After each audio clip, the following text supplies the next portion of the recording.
Bonjour, on va factoriser l'équation suivante. A multiplié par 5 moins x plus 3 multiplié par x moins 5. Voilà.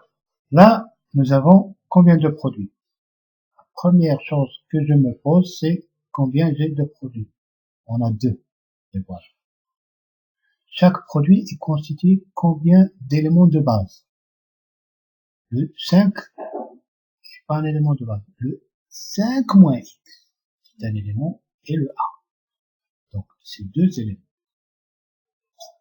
Et ici le 3, et ici le x moins 5. Pourquoi je dis ça? Pour comparer les éléments de base de chaque produit avec l'autre produit. S'ils se ressemblent ou pas. Donc, la première des choses que je cherche, c'est le signe. Est-ce qu'il existe un signe moins dans les deux? Non.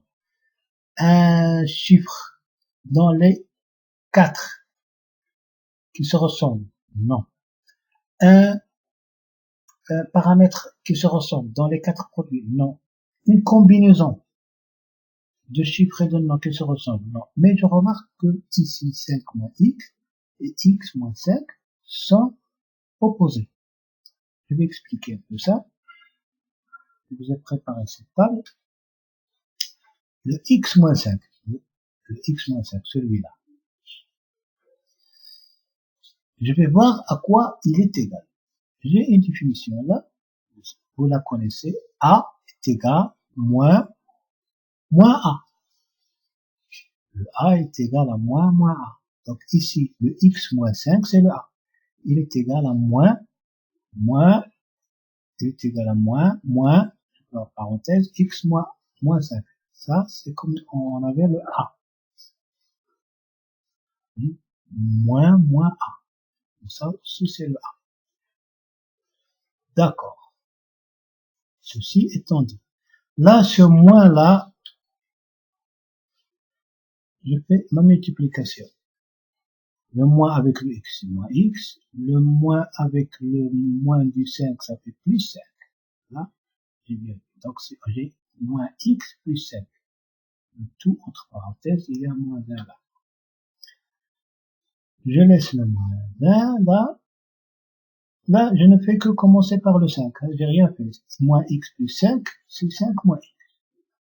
Donc, ce x moins 5, là, je vais passer toute cette étape pour vous dire qu'il est égal à moins 5 moins x. Voilà. Donc, je vais remplacer ce x moins 5 par cette valeur.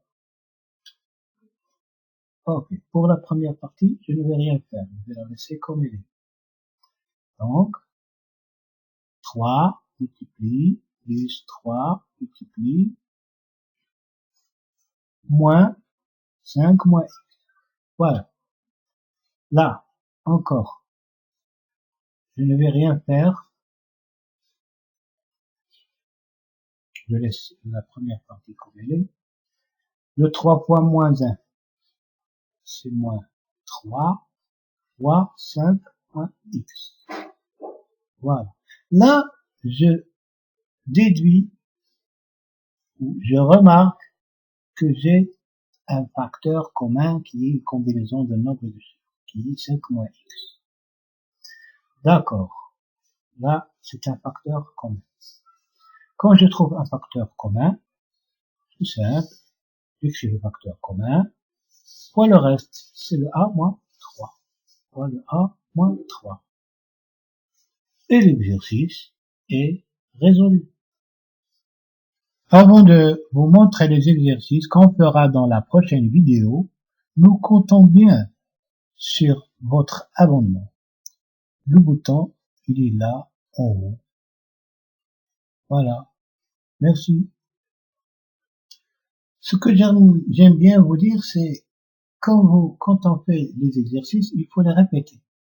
Parce que la première fois, on apprend des choses. La deuxième, il faut tirer profit de l'exercice. Chaque exercice que je fais, dans chaque exercice que je fais, il y a une petite astuce.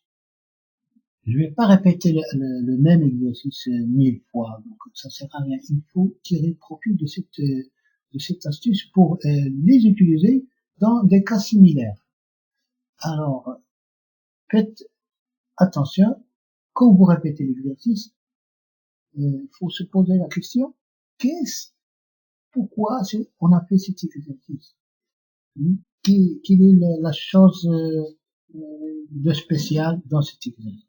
Bon, pour la prochaine vidéo, on va faire 4x moins 8 moins x multiplié par 2 moins x, le tout multiplié par x plus 4. On va faire ici une factorisation. Salut!